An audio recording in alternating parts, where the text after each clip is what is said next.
My name's Berryhill, and I got saved when I was 9 years old. I grew up in a pastor's home, and I was just singing a church service, and somebody was just talking about judgment. And it was at that moment that I realized that even though I was living a good life and I hadn't done anything wrong, without God's grace, you know, there was no way that I was going to be accepted by Him. And it was just that longing for His love and that longing for His acceptance that took me to the altar that night, and I got saved when I was 9 years old.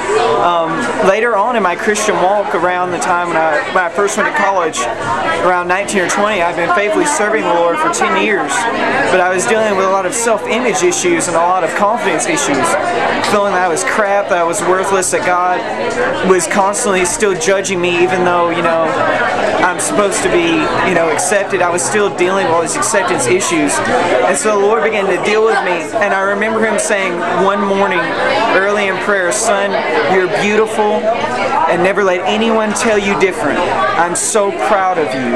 And it was at that moment that I realized that no matter what, that God cherished me as I was, God loved me as I was, and that I no longer had to do things to gain His acceptance and gain His love. I always had it. I just had to accept it. And ever since then, I've been living just this life of freedom and of joy unspeakable and full of glory, and that's the way it's supposed to be. But there you go.